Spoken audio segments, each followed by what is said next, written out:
Shalom a todas, es un gusto estar acá y particularmente es importante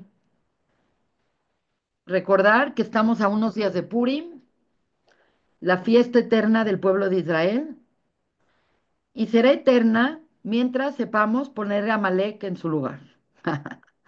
Quiere decir, la eternidad de Israel tiene mucho que ver con este archienemigo llamado Amalek, y no nada más hay un Amalek allá afuera haciendo problemas. Los jajamim nos dicen que hay un Amalek interno que también tenemos que atender y que también le tenemos que poner en su lugar. Y por lo tanto, pues, qué mejor semana y qué mejor momento de recordar quién es Amalek que esta semana que tuvimos la mitzvah tasé de la Torá, de recordar quién es Amalek con la lectura de Parashat Zahor.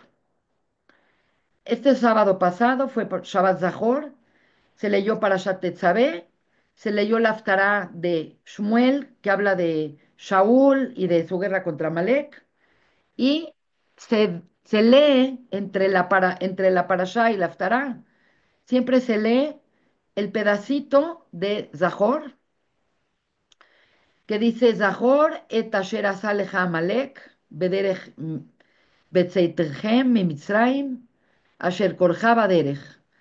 Dice, acuérdate de lo que te hizo Amalek en el camino cuando saliste de Egipto, de cómo te salió al encuentro en el camino e hirió a los Nejeshalim, a los rezagados, a los vulnerables entre los tuyos, a los débiles que se atrasaban en el camino, estando tú sediento y cansado, y Amalek no tuvo temor de Dios.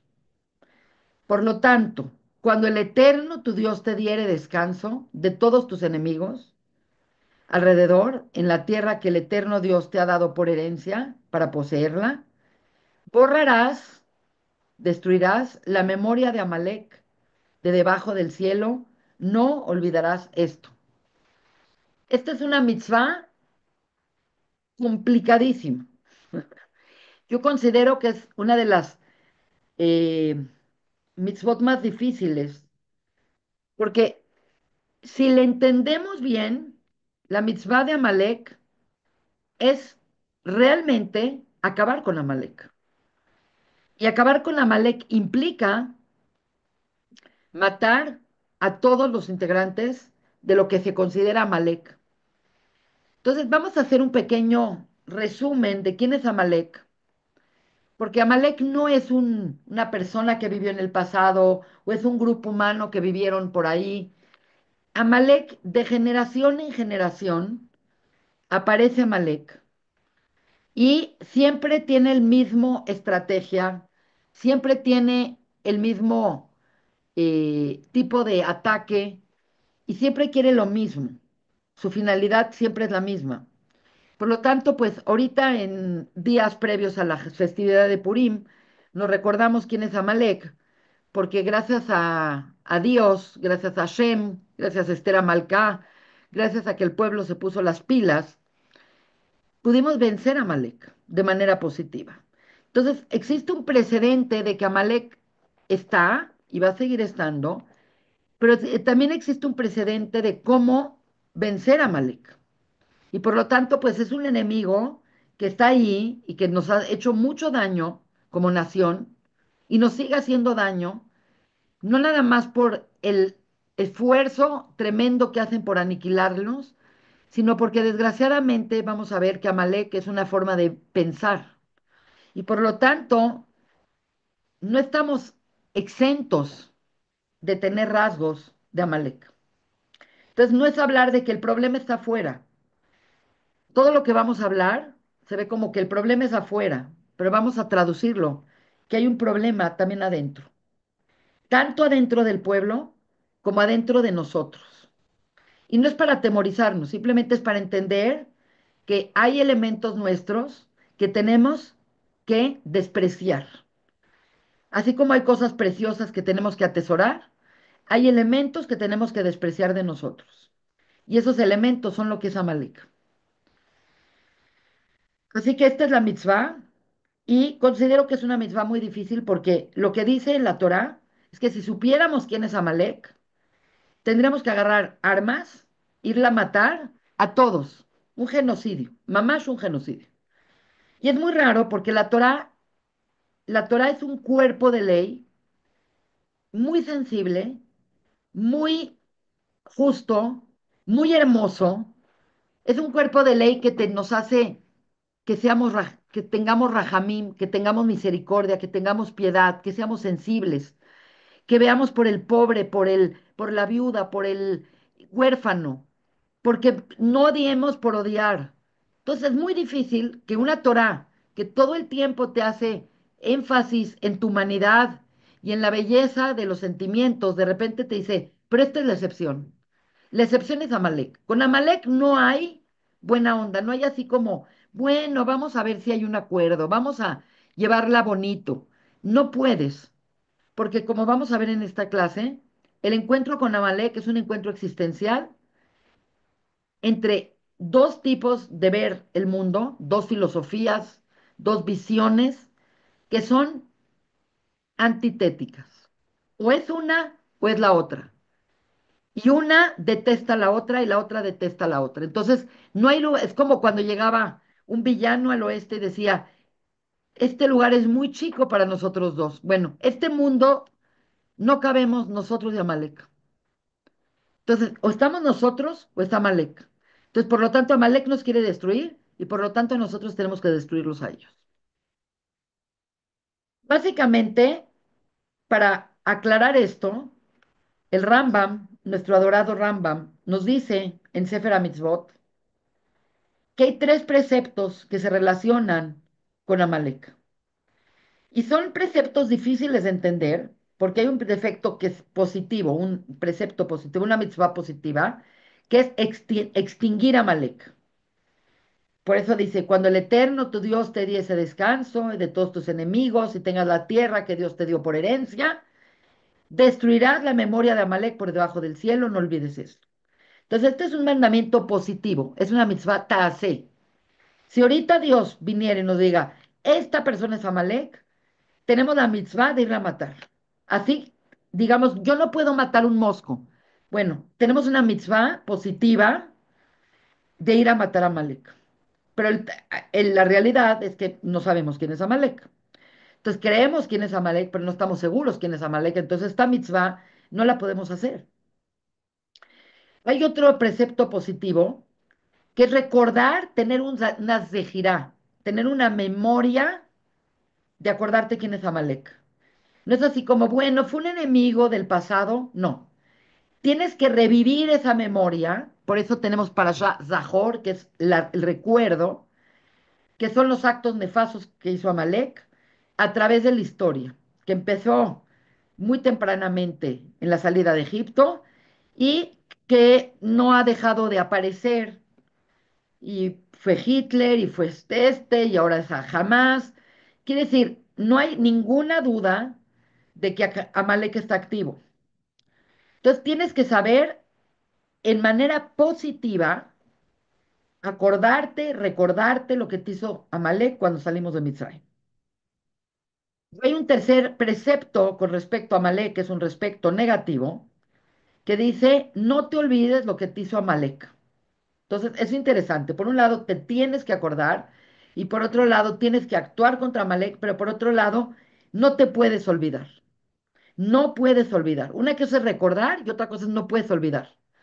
Si se dan cuenta, esto es muy complicado de entender, porque de cierta manera parece como que una paradoja.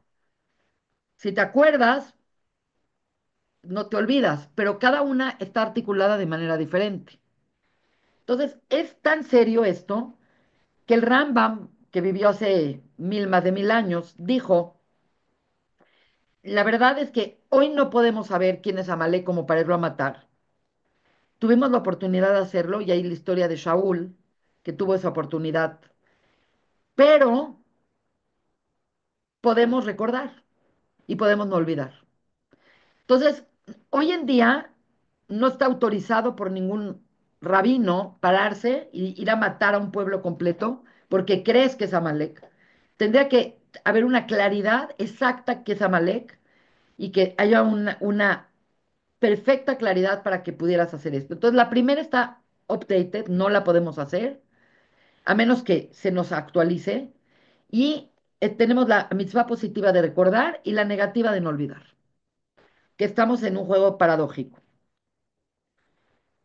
Básicamente, el concepto de Amalek es el concepto que asocia al mal.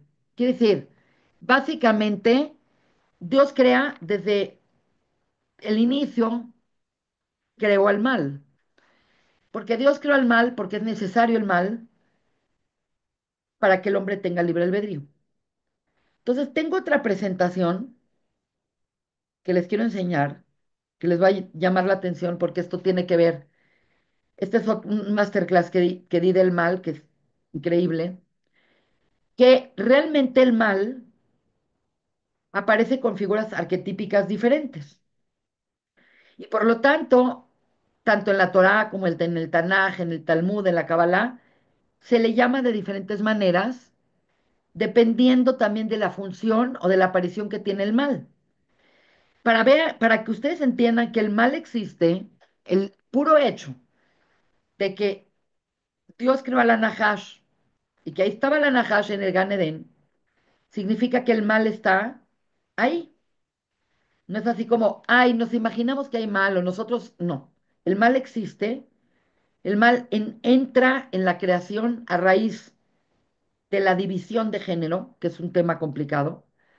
Y en el Edén tenemos a la Nahash, que es la serpiente primigenia o el Nahash Katmuni, de la cual tuvimos miles de clases y hablamos y hablamos y hablamos y hablamos de este ser extraño que intenta que el hombre caiga, porque pues es interesante ver y remontarnos a la primera aparición del mal.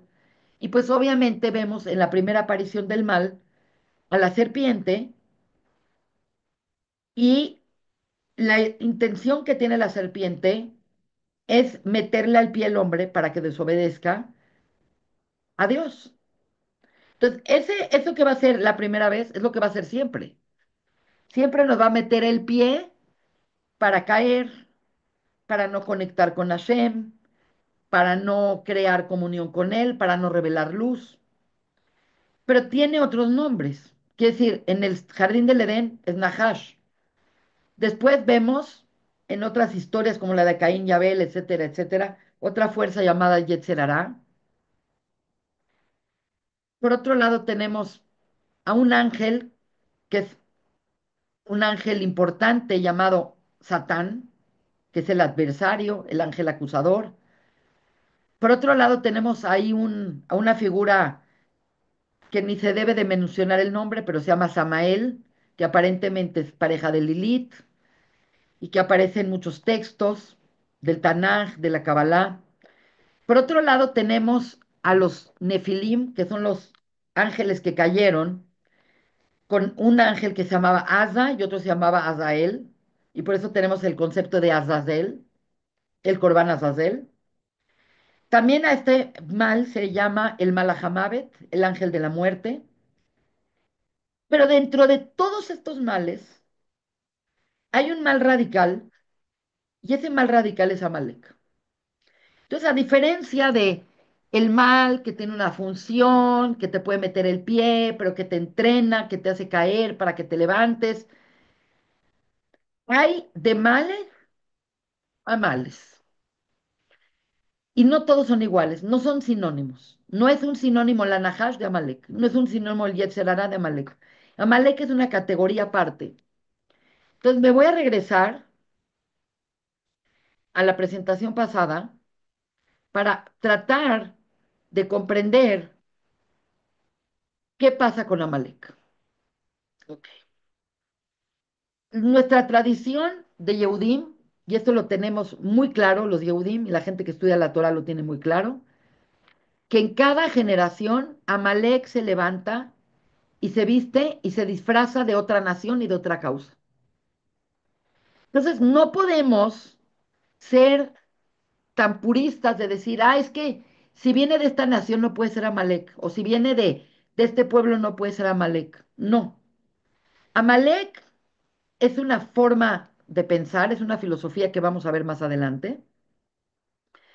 Y cada generación se levanta y viene disfrazado de otra nación o viene disfrazado de otra causa.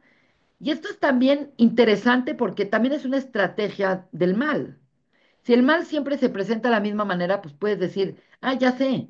Pero como cada vez viene con otro personaje y viene con otra estrategia, la realidad es que nos confunde. Y pues hace 70 casi 80 años era Hitler y Marchemont. Ahora viene vestido de un yihadista islámico y luego vino vestido de Stalin o vino vestido de... Quiere decir, es impresionante, pero va como mutando. Se comporta como un virus que muta. Lo interesante o lo terrible de los virus es que tú dices, ah, ya entiendo al virus, y para la próxima vez que lo veas ya mutó, ya tiene otros radicales y ya tiene otra estructura. Entonces, nosotros sabemos que Amalek existe, sabemos que al final, lo que se llama el Quetzayamim, en el Quetzayamim, en el final de los tiempos, se termina con Amalek, y con la caída de Amalek se cae todo el mal en el mundo. Quiere decir, Amalek nutre al mal que no es tan malo, por así también decir.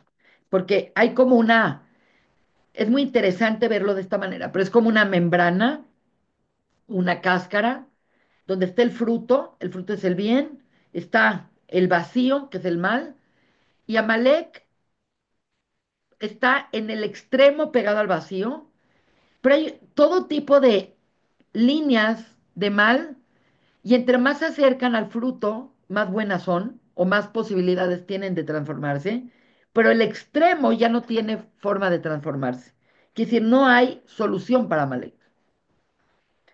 Entonces, quiero ir de la mano con ustedes. Hay un compendio midrásico muy interesante que se llama el Midrash Tanjuma y nos dice cuál es la estrategia de Amalek.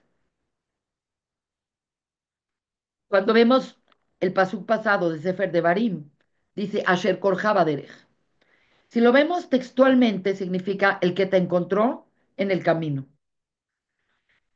Es interesante, no sé si lo vamos a ver más adelante, cómo fue el encuentro. No, se los voy a contar. El pueblo de Israel tuvo un primer contacto con Amalek, que fue cuando el pueblo de Israel salió de Mitzrayim. El pueblo de Israel salió victorioso y salió en una nube de victoria y de luminosidad, porque fue ayudado por Hashem de salir y de derrotar al imperio más importante de entonces, que era el imperio egipcio, y nadie se atrevía a acercarse al pueblo de Israel, porque el pueblo de Israel venía con esa protección y ese calor y esa fuerza de invencibilidad. Y increíblemente, Amalek, que era una nación que no tenía nada que hacer ahí, una nación que vive en otra parte completamente, sale de su territorio para ir a atacar a Israel cuando salió de Egipto. Entonces, esto es impresionante porque lo que esto implica es que, ¿qué posibilidades tiene un grupo de pelados de acabar con Israel cuando Israel acabó con Egipto? Es como, Amalek es un gusano comparado con Israel. Pero gusano o no gusano, fue y atacó con la finalidad de quitarles ese sentimiento de ganamos. Y es muy interesante porque la palabra que usa la Torá es Asher Korja Baderech, que te encontró en el camino. Te encontré y por eso te ataqué. Ah, no pasé por tu territorio. Ah, no te debo nada. No tienes nada que ver conmigo. No, pasé por el camino. No tuve nada mejor que hacer que atacarte. ¿Ok? Y fue un ataque muy terrible, que implicó algo muy duro para el pueblo de Israel y también para ellos, porque ellos sabían que iban a morir, pero igual atacaron. Quiere decir, no valoran la vida porque la posibilidad de que ganaran era nula y por lo tanto era completamente autodestructivo su ataque. Pero en su destructividad dijeron, me muero yo, pero les afecto a ellos. Y es interesante porque la palabra korja, que es como mikre, que es un encuentro, también en hebreo significa kerach, que significa te enfrió.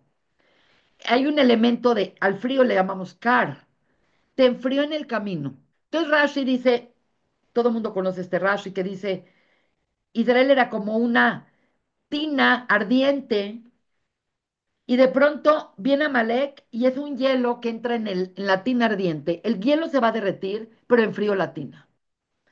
Entonces le quitó esa fuerza de somos invencibles, esa fuerza de Dios está con nosotros, esa fuerza de nosotros vamos a poder lograr lo que tengamos que lograr porque tenemos la fuerza de Dios.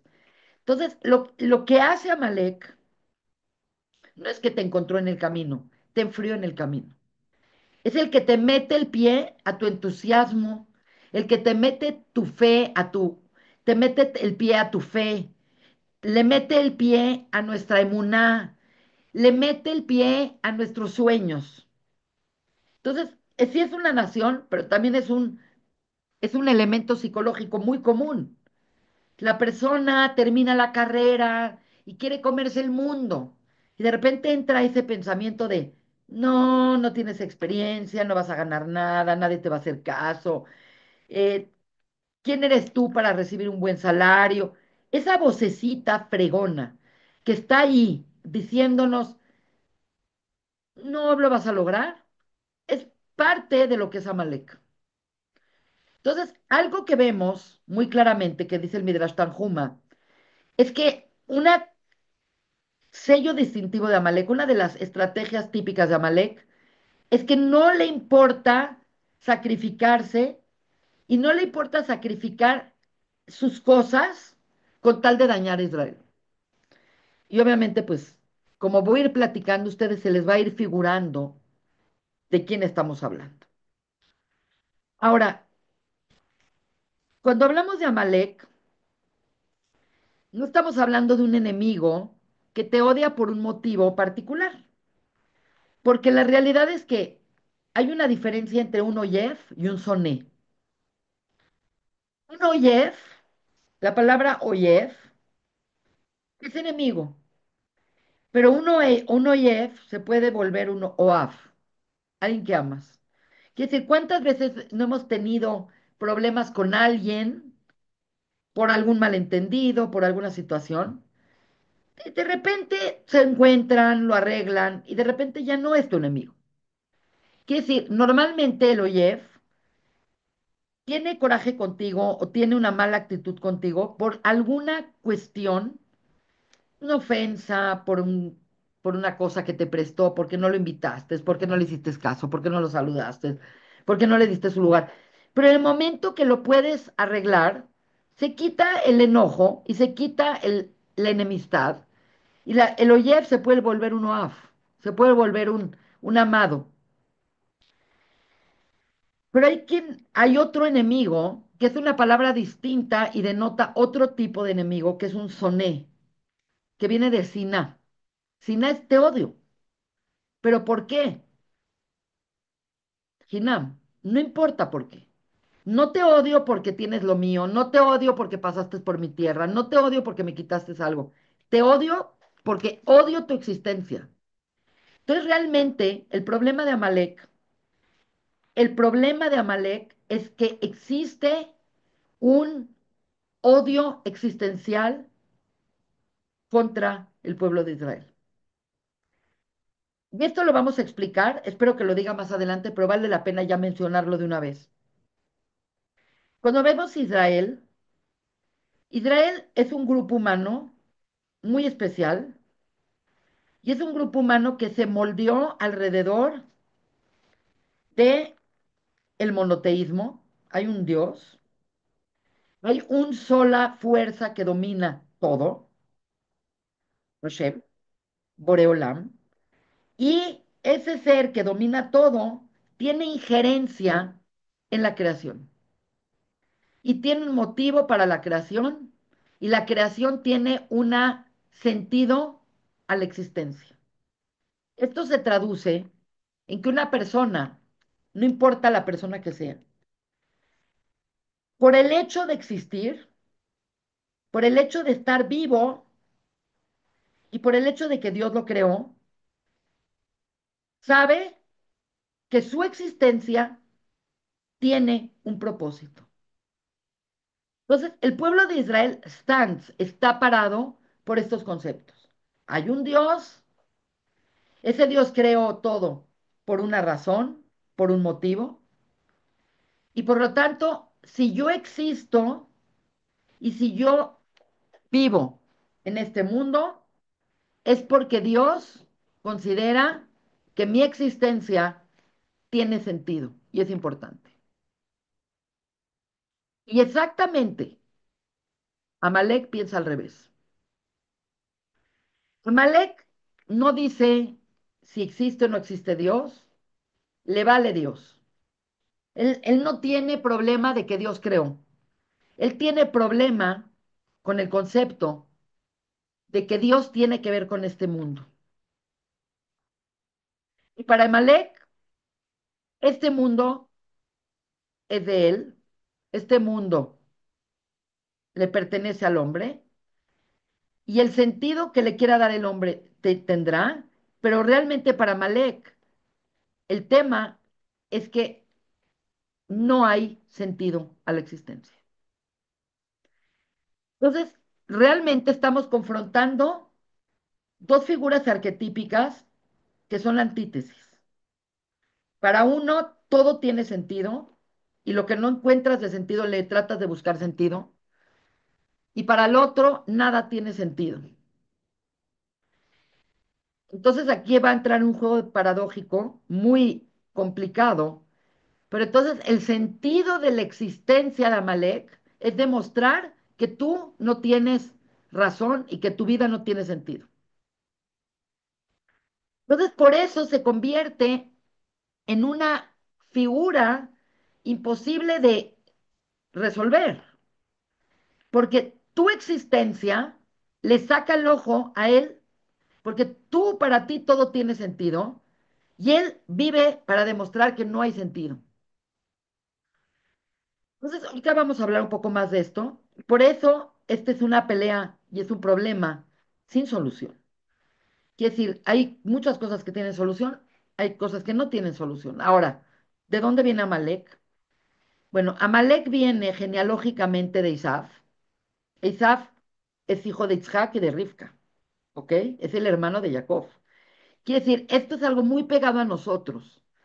Quiere decir, nuestros enemigos no son los chinos ni los japoneses. Nuestros enemigos eran nuestros propios hermanos.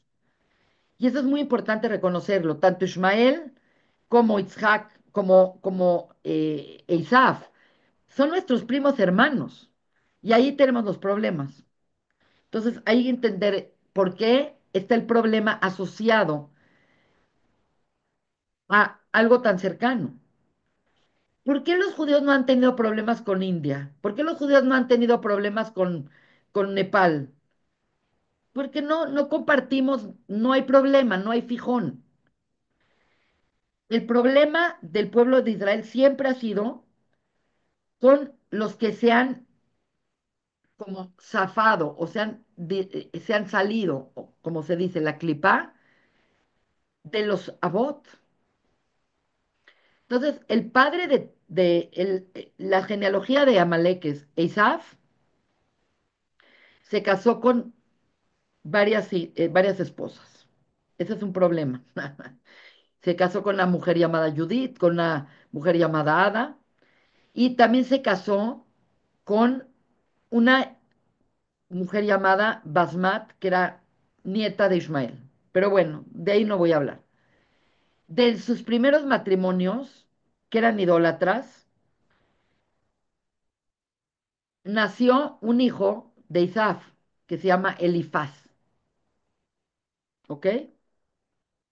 Y Elifaz se casó con una medio hermana llamada Timna, y de ahí viene Amalek.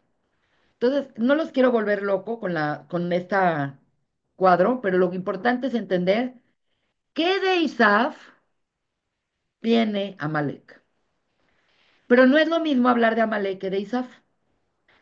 Isaf es una nación, es Edom, es Seir, es una nación muy grande que hoy en día es Occidente, etcétera. Y Amalek es el nieto, quiere decir, es una parte, por no decir, es la parte podrida de Isaf.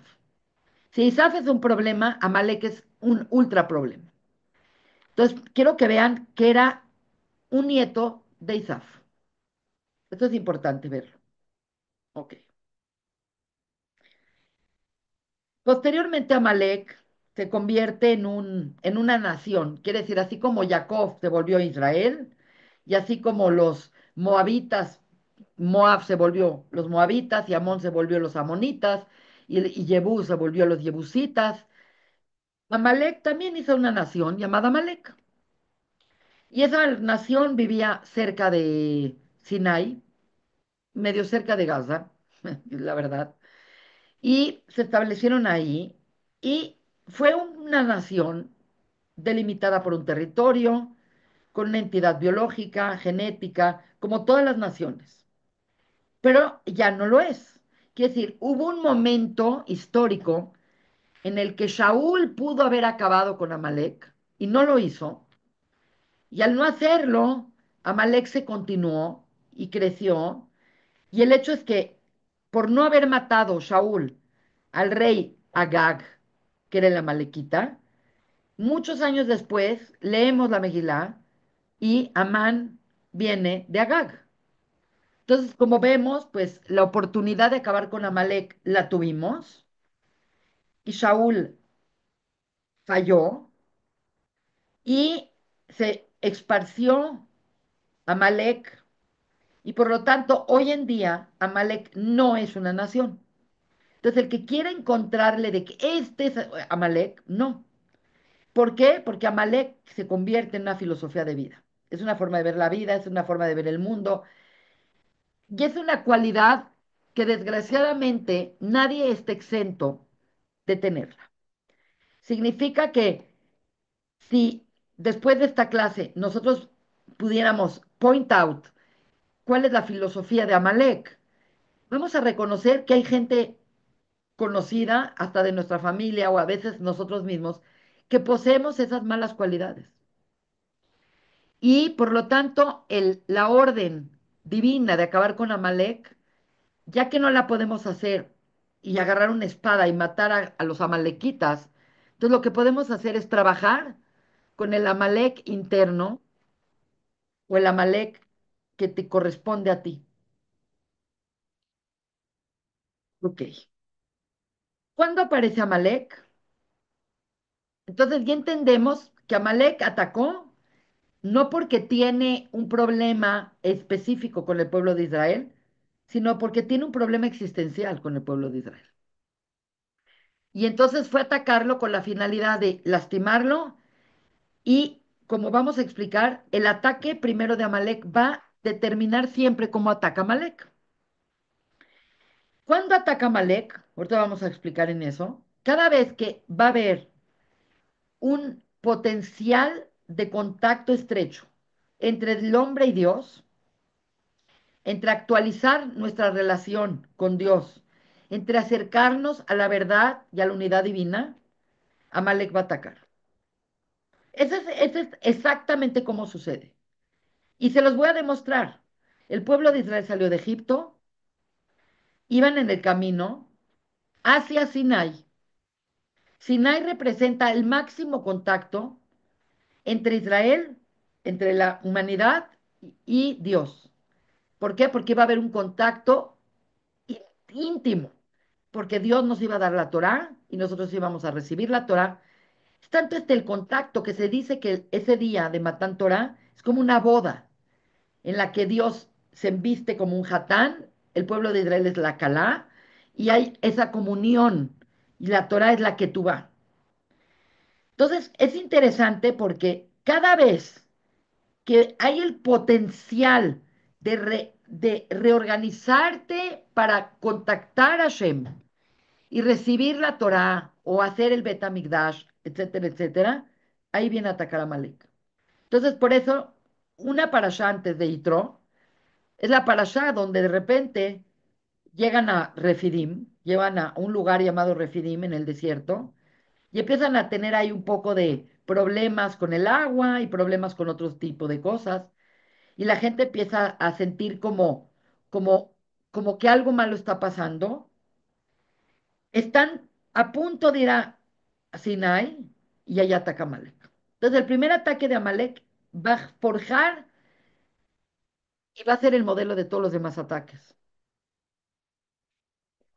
Pues vemos en la Torá, es interesante, en la Torá y en el Tanaj tenemos muy registrado cuando atacó a Amalek. El primer ataque fue en Parashah Beshalach, de camino de Mitzrayim a Sinai, en Refidim.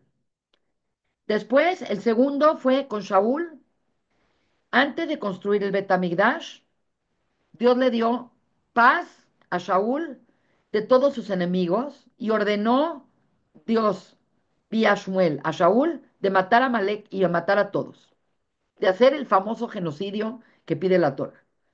Y Shaul no lo hizo. Dejó vivo al rey, dejó vivo animales y por lo tanto se esparció Amalek. Pero lo importante es que se iba a construir el Bet HaMikdash. Quiere decir, en la época de Shaul estaba el Mishkan, que es el tabernáculo. Ya se había adquirido, ya se estaba estableciendo que se iba a hacer un Bet HaMikdash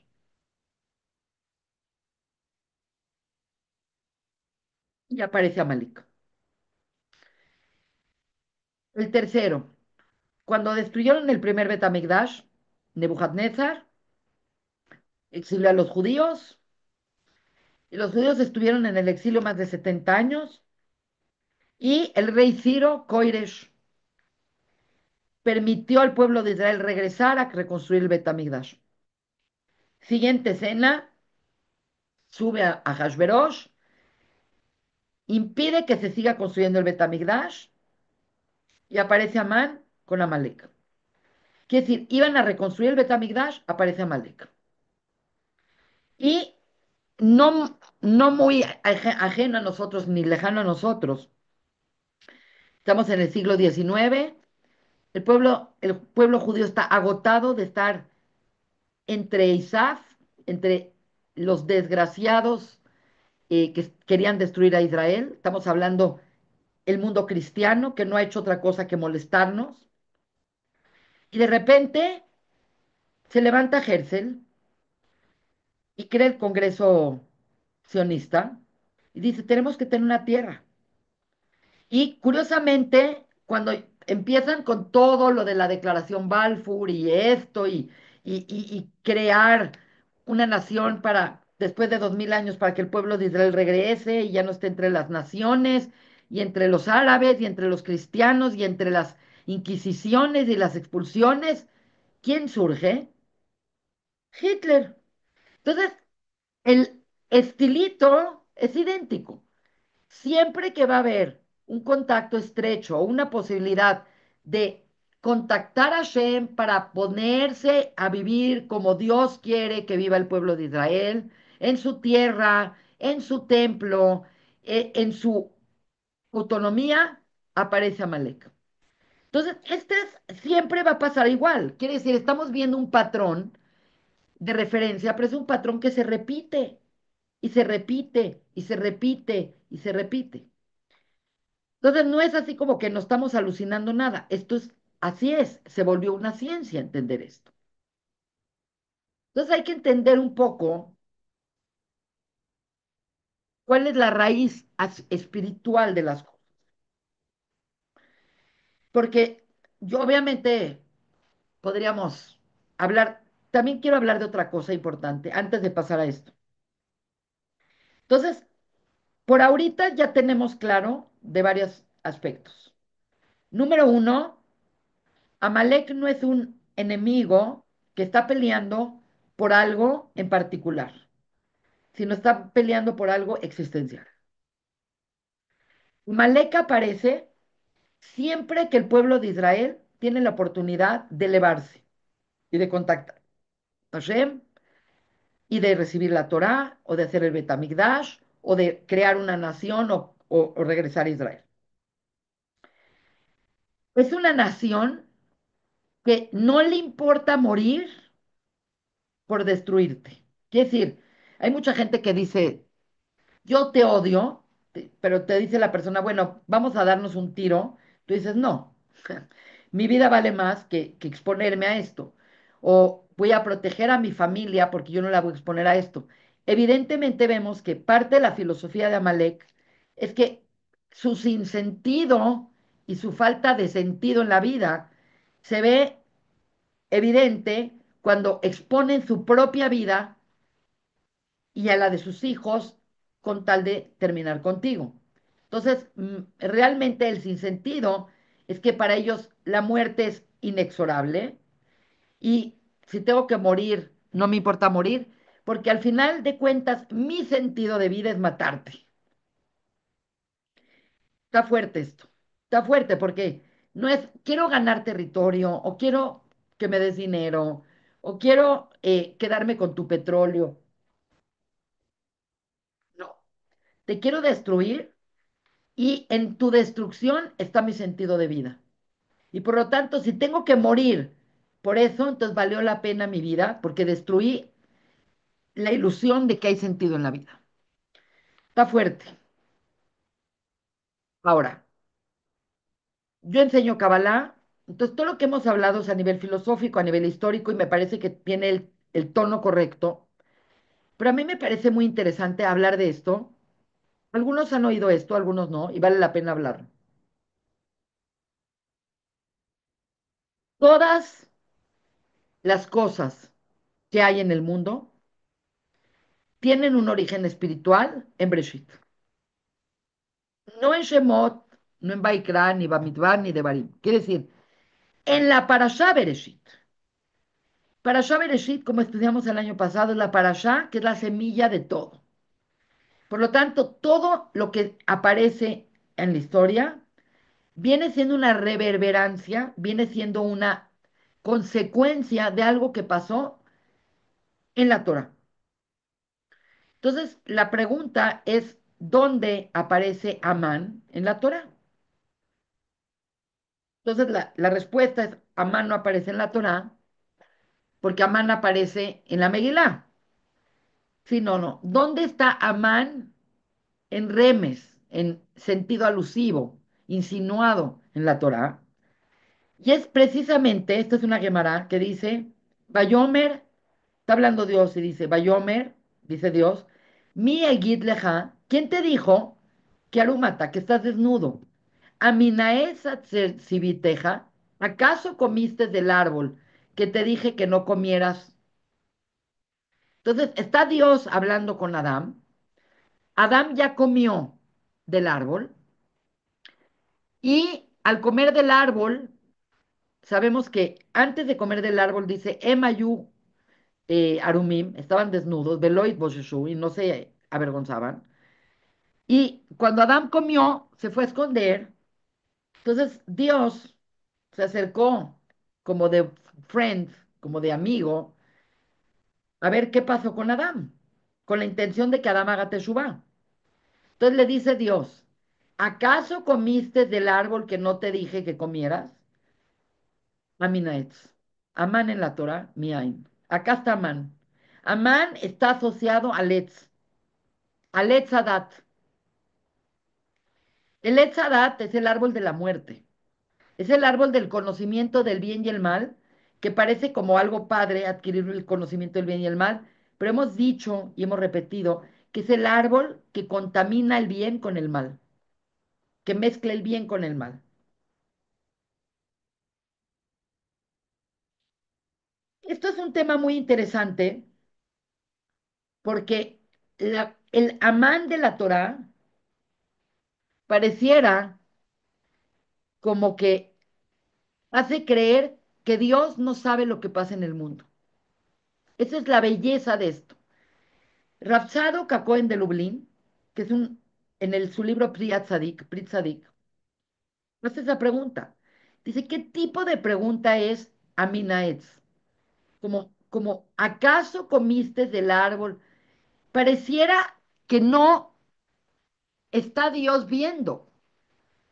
Es como, ¿por qué te escondiste? No porque hice algo malo y no quería que me vieras. ¿Nos podemos esconder de Dios? Quiere decir, el concepto de Amalek no es un concepto de no hay Dios. Lo que no concibe es que Dios sepa lo que está pasando acá, que pueda tener una relación con el hombre. Y precisamente el judaísmo pelea y dice, el judaísmo es, yo tengo una relación con Dios. Ellos pueden decir, puede ser que exista Dios, pero Dios está en los cielos, el hombre está acá, y a mí no me digan que Dios tiene que ver con lo que pasa acá. Aquí se hace lo que yo quiero. A mí Dios no me va a venir a decir qué es bueno, qué es malo, qué tiene sentido, qué no tiene sentido. A Shamaim, las Shamaim son de Dios, y la tierra es del hombre, y la tierra es de, como dijo Zapata, del quien la trabaja. Aquí no hay Dios. Entonces, está impresionante porque esto implica que la pelea existencial es una pelea existencial en donde dice el pueblo de Israel, no, Dios creó el mundo, pero Dios maneja el mundo. Dios maneja la historia, Dios le da sentido a la historia. El hombre puede tener una relación con Dios. El hombre puede tratar de ser divino. El hombre puede emular la divinidad. Dios cree en el hombre cree en Dios. Ese es el pueblo de Israel. Amalek dice, ok, puede ser que Dios creó, me vale. Dios no tiene que ver nada con lo que pasa acá abajo.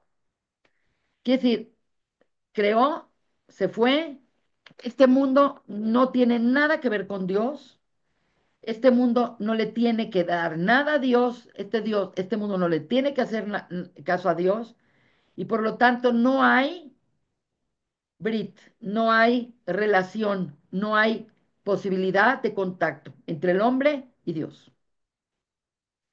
Esta es últimamente la filosofía de Amalek. Entonces, no necesariamente es un problema de ateísmo, porque hay muchos ateos que le pueden dar sentido a su vida. Haz de cuenta, hay ateos que se van a, no sé, a salvar elefantes en África. Está bien, que lo hagan. Su sentido en la vida fue una buena causa. Hay gente que no cree en Dios y puede tener sentido su vida de algo. Obviamente no es lo óptimo, pero yo no estoy acá hablando de si creen o no creen en Dios.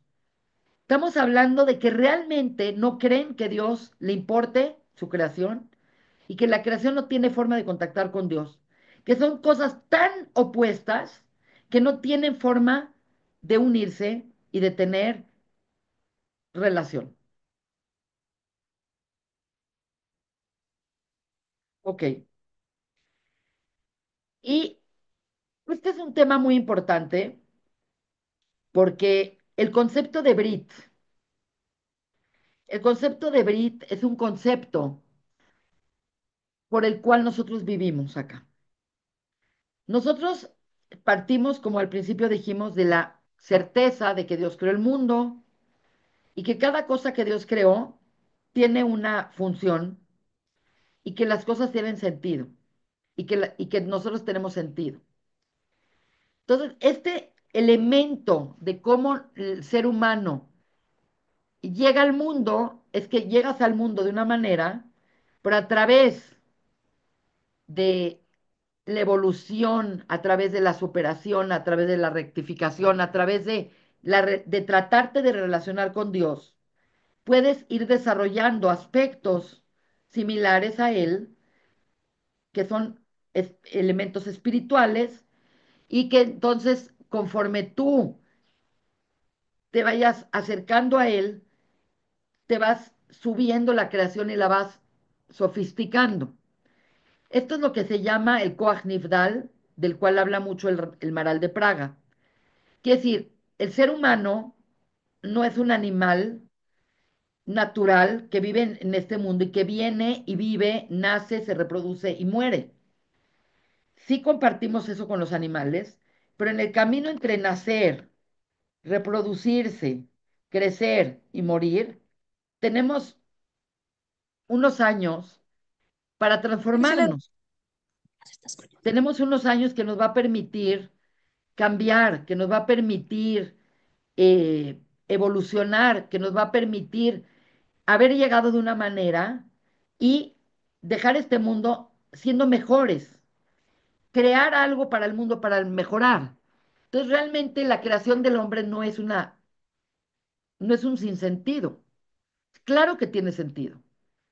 Cada persona que hace un bien, cada persona que hace una mitzvah, cada persona que inventa algo, cada persona que le hizo un gesed a alguien, creó y elevó el mundo. Y eso es algo que Amalek no soporta. Y es interesante porque esa no soporta de Amalek se ve claro en lo que es Amalek. Ahorita vamos a hablar un poco de los nombres. Nosotros en esta clase hemos estado explicando todo a nivel histórico, a nivel filosófico. Ahora lo vamos a bajar un poco al nivel místico. No místico de raro, sino místico de entender cómo funciona esto. Entonces, quiero hacer un árbol de la vida y ustedes van a entender esto que voy a explicar. Nosotros hemos estado estudiando años el árbol de la vida como un modelo que sirve como interfaz que une al hombre con Dios. Es decir, Dios está en sus moradas, Dios es algo que nosotros no sabemos mucho de él, pero aparentemente dentro de la divinidad y de la unidad divina, Dios quiere tener un contacto con nosotros y por lo tanto la creación es un estilo como de sistema de conducción de la energía divina a la energía humana.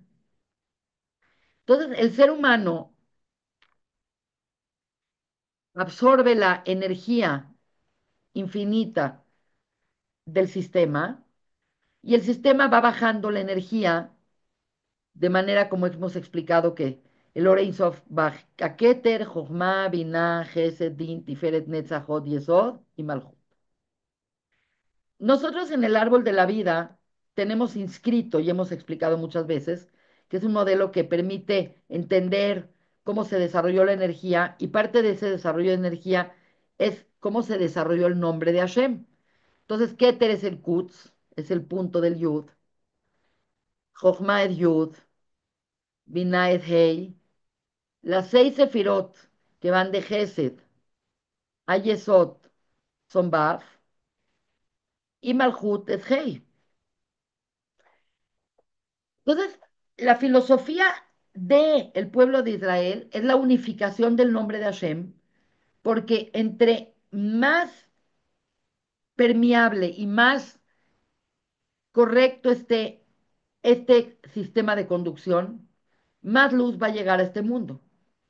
Quiere decir, si el sistema está completamente alineado y no hay bloqueos, y la luz que llega acá pasa perfectamente acá, y así va sucediendo y va bajando, la luz que va a llegar al mundo físico, que es el mundo de Malhut, va a ser una luz preciosa.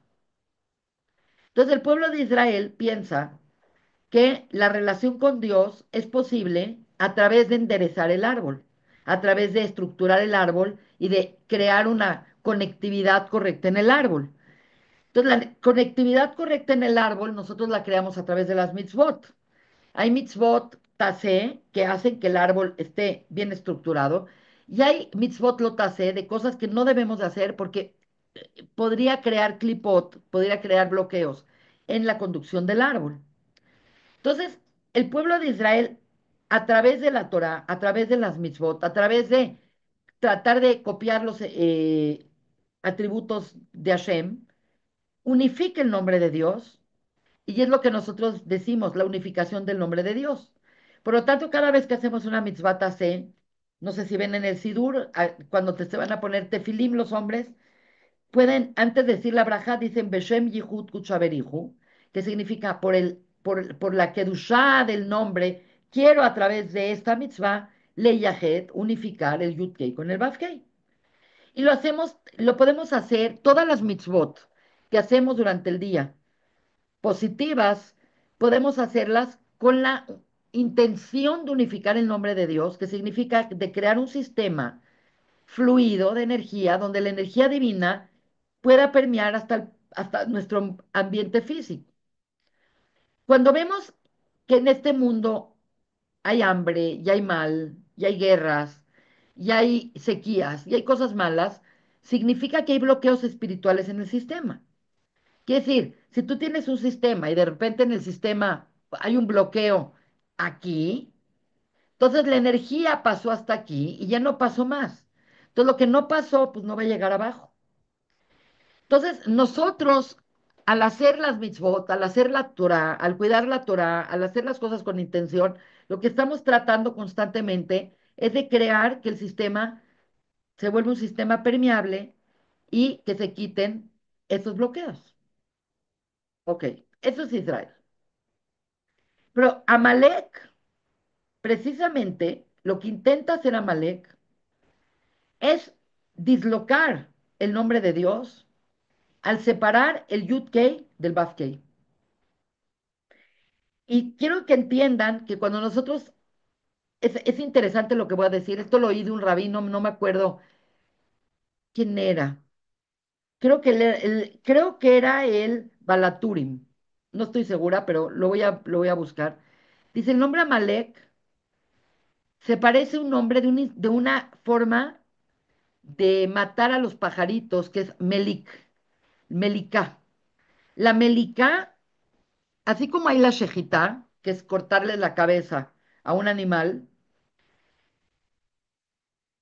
en un pajarito muy chiquito no se hacía con un instrumento, sino se hacía con una uña, degollaban al animalito. Y se llama melicá. Entonces, ¿eso qué te dice?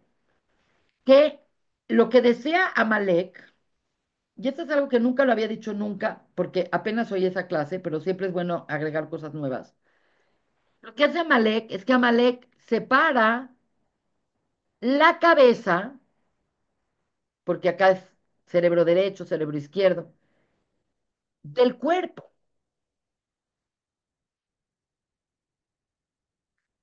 La cabeza es Yud-Kei, porque es Jochma y Binah, y el cuerpo es Vav-Kei, porque es las emociones y los instintos.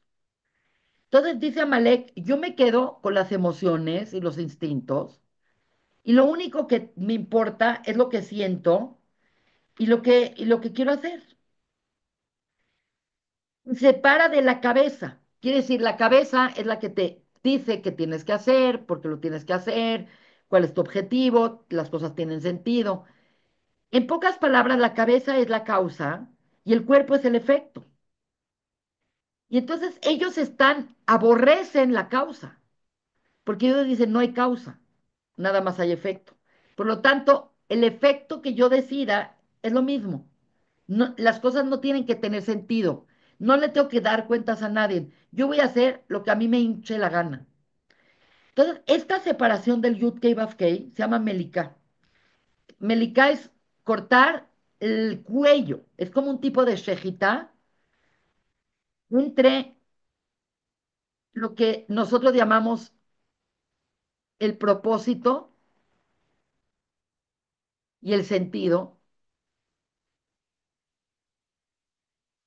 y lo que es más en automático. En pocas palabras, la estrategia de Amalek es esa. Y por lo tanto, es interesante que la aparición primera de Amalek y la insinuación de que está Amalek es cuando dice Aminaetz, porque la palabra Amán es igual que Aminaetz. ¿Acaso del árbol? ¿Acaso Dios le importa que yo coma de un árbol? ¿Acaso es importante lo que hace el hombre? ¿Acaso va a hacer diferencia que me esfuerce? ¿Acaso va a hacer diferencia? Es un problema de entender que las cosas sí tienen propósito y que tiene que estar el propósito pegado a lo que siento y a lo que hago. Entonces, el concepto del Aminaetz, el concepto primario, es que realmente el punto clave para entender qué quiere Amalek quiere separar el Yud-Kei del Vav-Kei. ¿Y qué hay entre el Yud-Kei y Vav-Kei? Es increíble, pero entre el Yud-Kei y Vav-Kei hay una sefirá llamada Da'at.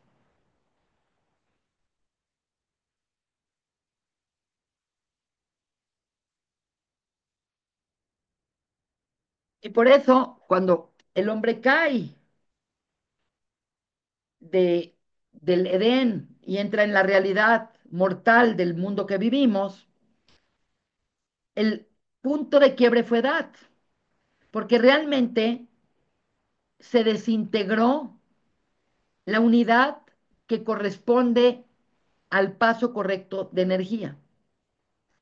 Entonces, lo que en pocas palabras hizo Amalek, y se los va a poner muy claro, fue borrar esto. ¿Sí? Esto para mí no existe. Me quedo nada más con esto. Me quedo con el efecto, me quedo con las emociones, me quedo con los actos, pero no hay moral, no hay sentido, no hay propósito, no hay conciencia. Es increíble, pero lo que voy a decir no lo digo yo. Hubo una persona que entrevistó a Malek, perdón, entrevistó a Hitler antes de que Hitler hiciera el exterminio que hizo. Es decir, Hitler subió en el poder y marchó en el año del 33 y la solución final fue mucho tiempo después. Entonces, esta persona se apellidaba Rausching. Estaba pro Hitler, pero era un intelectual y era una persona que escribía y fue a hablar con él y le dijo, ok, entiendo que quieres restaurar el orgullo alemán, entiendo que el pueblo alemán ha perdido su integridad, entiendo todo, pero ¿qué tema tienes con los judíos? Los judíos están acá, ni fu ni fa, ¿me entiendes?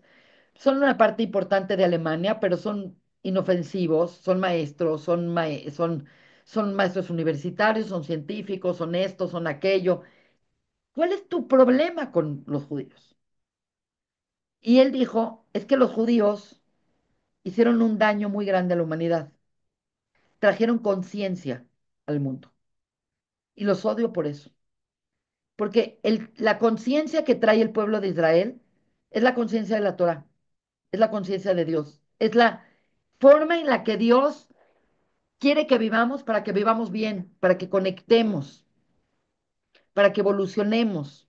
Un alma que evoluciona es un alma que siempre va a buscar la luz, que siempre va a buscar cómo revelar luz. Y revelar luz es revelar sentido y propósito a la vida. Un alma que no tiene cabeza, que no cree que hay un sentido y que hay un propósito, le molesta que haya alguien que sí tiene propósito. Porque si tienes a alguien que sí tiene propósito, entonces tu existencia no tiene sentido. Entonces, el sentido de Amalek es enseñarte que tu vida no tiene sentido. Es una locura lo que estoy diciendo, pero es completamente cierto. Y esto es un tema muy importante porque la clase pasada nosotros tuvimos la oportunidad de explicar y de hablar de un tema que a mí me parece muy importante, perdón, que es el tema que hablamos la clase pasada de los peces y del cuello de los peces, y hablamos del tema de la Megilat Esther con la obsesión de colgar a la gente. Quiere decir, hay una obsesión en la Megilat Esther y les voy a explicar de dónde viene esta locura. Déjenme ver qué más tengo acá. Ok, lo voy a poner acá. Básicamente, la clase pasada nosotros dijimos que el mes de Adar, el mes del Dag, es el mes para atacar a Malek y es el mes en donde, de cierta manera, esa dualidad que hay en el mundo entre bien y mal, propósito, no propósito, etcétera, etcétera, nosotros podemos sobreponernos a esa dualidad porque cuando llegamos a Purim preparados, que me siento inspirada en ser parte de su preparación y yo misma me estoy preparando. Cuando llegamos a Purim, y estamos preparados de toire y estamos preparados de este tipo de información. Entonces, cuando tomamos como que suavizamos nuestra compostura y empezamos a crecer, a conectar ideas que muchas veces no puedes conectar cuando no estás en ese estado. Y nosotros la clase pasada explicamos que Purim es la exaltación de la unidad y no de la dualidad, porque explicamos que al final de cuentas, la mitzvah, una mitzvah de Purim que dice, me parece que es la Mishnah, dice que debemos de beber o que debemos de lipsumei, que significa embriagarnos o elevarnos o perfumarnos o hasta que no sepamos la diferencia entre Arura Man y Baruch Mordejai, que realmente ambos tienen la misma gematria. Es decir, cuando nosotros, perdón, cuando nosotros estamos en el mes de Adar, tenemos el pez que sube y tenemos el pez que baja. Entonces, el signo mismo es un signo que explicamos que la Kuf tiene la dualidad y que la risa tiene la dualidad y que los peces tienen la dualidad, pero no es llevarte a entender que hay una dualidad, porque para eso hay otras fiestas. Es entender que en el momento que tú te das cuenta, el mal también tiene una función y que al final el mal acciona el bien, porque pues cuando ataque el mal, el pueblo se une y cuando ataque el mal, los judíos se pusieron a ayunar y se pusieron a estudiar Torah y hicieron Teshuvah. Quiere decir, el mal nos come la cola y entonces nos activa para hacer mitzvot y para hacer bien. Entonces, al final en Purim tienes que llegar a la conclusión que Arura Man y Baruch Mordejai es lo mismo, porque al final Amán es el villano, pero es el villano que nos hizo unirnos, que nos hizo hacer teshuvá y que nos hizo ponernos tar y en toire y en mitzvahs. Entonces, al final de cuentas, es un poco como ahora que jamás nos unió como nación y jamás nos dio un sentido de que nuestra existencia es valiosa. No ves a los judíos deprimidos en Israel llorando, la vida sigue y hay momento para duelo, pero hay momento para celebrar y todo lo celebrable es celebrable. Entonces, entra en un círculo muy particular. Entonces, eso es regresar un poco a la clase pasada que quería, y ahí quiero entrar en el tema de los peces. Cuando nosotros vemos a un pez, dijimos que el pez, a diferencia de un animal que vamos a comer kasher, ya sea una gallina, o ya sea un carnero, o ya sea una vaca, al pez no le tienes que hacer shejitá. La shejitá es la muerte ritual para elevar el alma del animal y la shejita implica que tienes que cortar la cabeza del cuello, tienes que cortar la conciencia de el cuerpo. Entonces, precisamente la belleza de la shejita, aunque mucha gente no lo sepa, es que al terminar con la conciencia el animal no sufre. Quiere decir, es un golpe tan recto, el instrumento es tan filoso que lo primero que hace es entrar en las arterias que llevan a que la persona tenga conciencia. Entonces, esto es muy interesante porque la shejitá, a diferencia del aturdimiento y de otras formas de matar animales, es la forma en la que el animal sufre menos porque pierde la conciencia muy rápido, porque corta la cabeza del animal. Al pez no le hacemos shejitá. ¿Por qué no le hacemos shejitá? Porque sacarlo del agua ya lo sacas de su medio natural y muere. Entonces, parte del no hacer shejitá en el pez, y porque este mes, Piscis, es el mes de Purim y es el mes de contrarrestar el mal de Amalek, es algo muy sencillo. El pez no tiene cuello. Quiere decir, el pez tiene cabeza y la cabeza como que es parte de él. Por lo tanto, el propósito del pez está desde la cabeza hasta la cola. Todo es como una parte completa. Entonces, por eso el mes del Dag, dijimos que es el único mes que podría ser el mes del Mazdal del pueblo de Israel, porque el pueblo de Israel es un pueblo que no tiene que conectar el propósito con lo demás.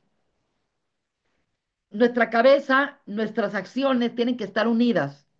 Es un poco también la idea de ponerse los tefilim en la cabeza y en el brazo. Tu mente y tus acciones tienen que estar juntas. No puede haber esa disonancia que hay de pensar una cosa y hacer otra cosa.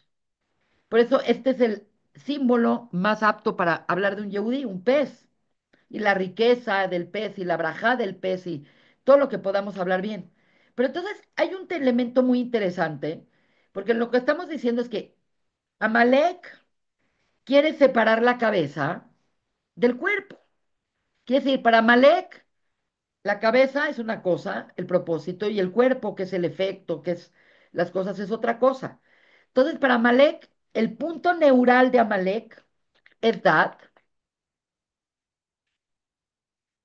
ataca en el Dat, ataca en el cuello, y por eso cuando en la Megilá vamos a leer el día de mañana, Bezrat Hashem, vamos a leer que viene Mordejai y Mordejai no se inclina a Amán y entonces Amán está histérico y hace el decreto de matar a todos los Yehudim.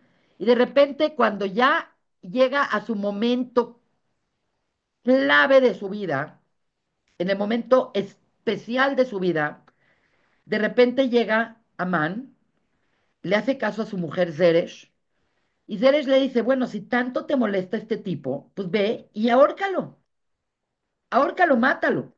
Quiere decir, hay muchas formas de matar a alguien.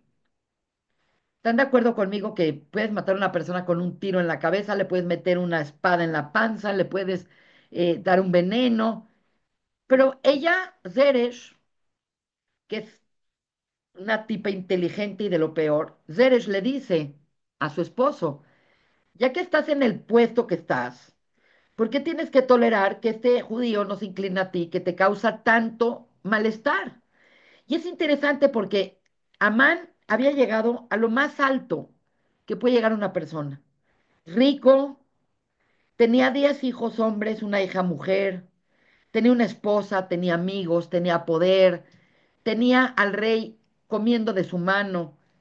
Y cuando llega a la casa, dice, Ve'ein lo shobeli, nada de esto vale, porque cada vez que veo a Mordejai, todo esto se esfuma. Por eso les digo que esto es existencial, esto no es así como... Entonces ella inteligentemente le dijo, bueno, si tienes todo y esto te quita tu felicidad, pues mátalo, ahórcalo.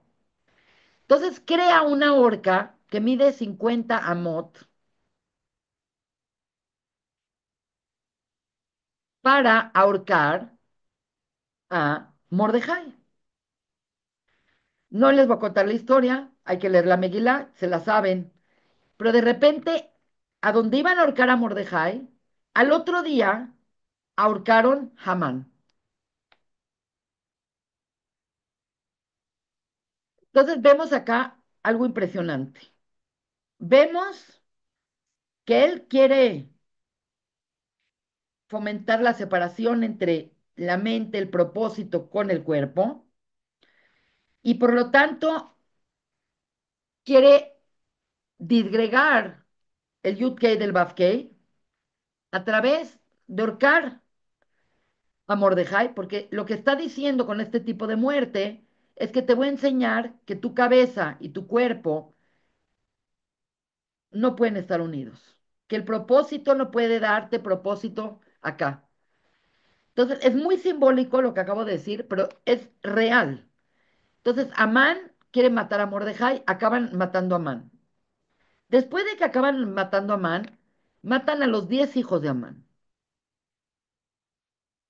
Y a los hijos de Amán los matan, y quiero que lo lean en la Megilá porque se van a quedar muy sorprendidos, pero después de matarlos, viene esta Esther Amalcá y dice, permíteme también mañana, porque el decreto era para un día, Y ese día los Yehudim se defendieron y mataron a 75,000 personas que venían a matarlos. Y dentro de todo el revuelto, mataron a los 10 hijos de Amán. Y eso es el día 14 de Adar, que es Purim. Y después viene la Malcat Esther y dice, le dice al rey, dame la oportunidad también el día 15 de pelear en Shushan, que es donde vivían, y ahí mataron a 500 personas. Y dice, y permíteme ahorcar a los hijos de Amán, o más bien subirlos a la horca, aunque ya estaban muertos. Entonces se ve como que hay una obsesión con la horca. Porque una cosa, bueno, ya los mataste, ¿qué más te da? No, ahora vamos a agarrar los cuerpos y los vamos a colgar a los 10. Y obviamente saben perfectamente que esto es una idéntico que lo de los juicios de Nuremberg, que mataron a los 10 criminales de guerra nazi. Idéntico. Quiere decir, esa es otra clase y lo podemos ver.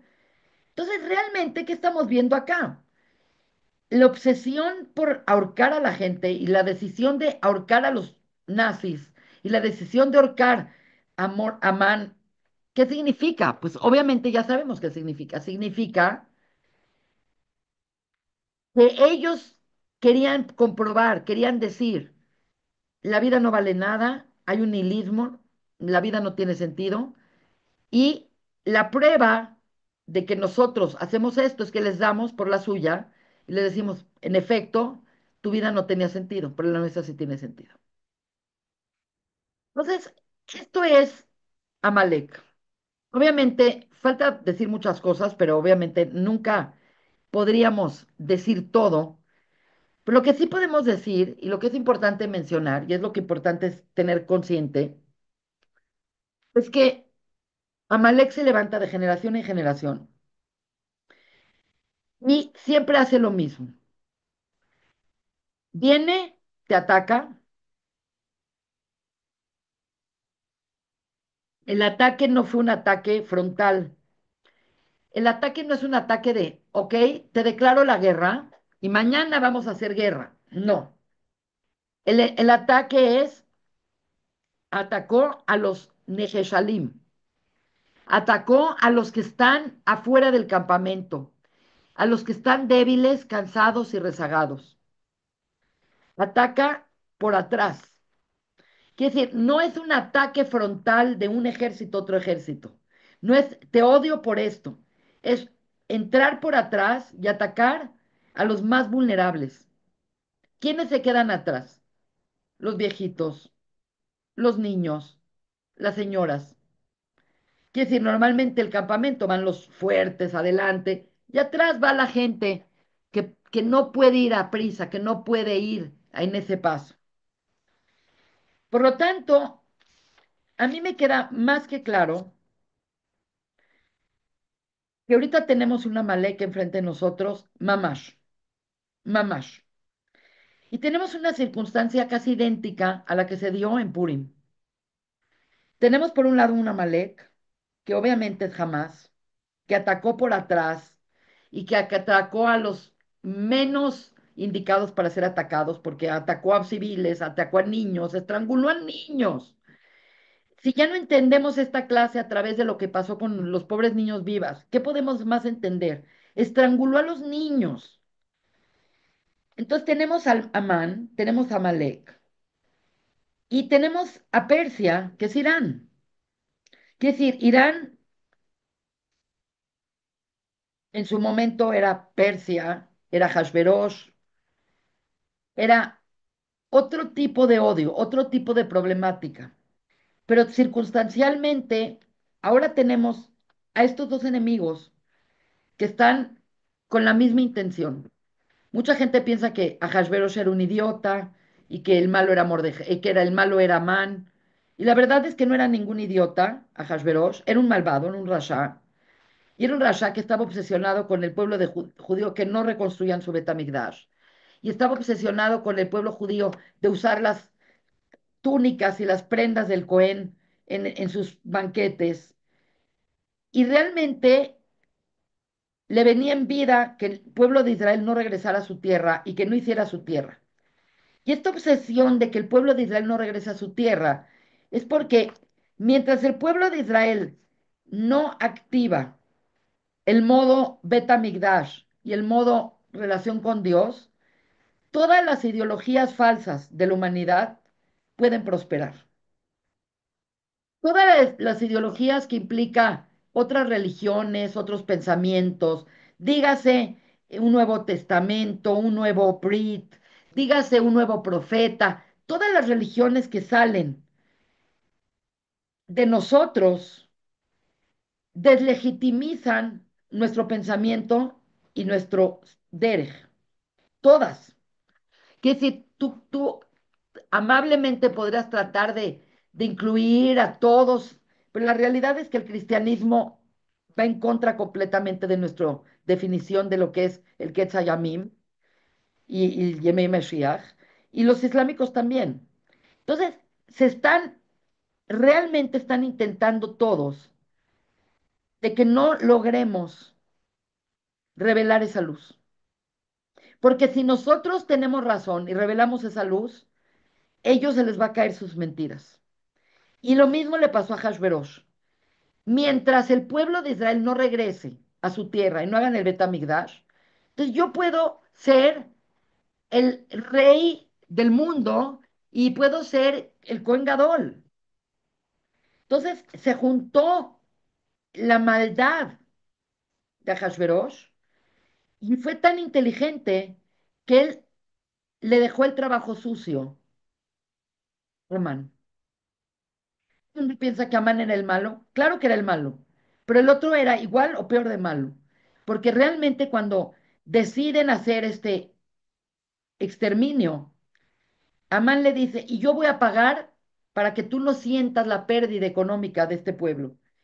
Y a Hashverosh le dice, no, no me tienes que pagar nada, yo lo voy a pagar.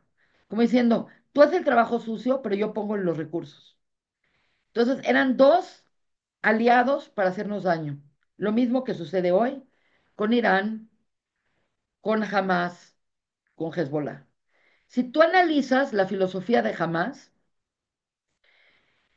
Hamas no quiere nada que nosotros tenemos. Usa, como dije, se embiste de una causa. Ahora se va a investir del nacionalismo alemán. Ahora se va a investir de la pureza del cristianismo.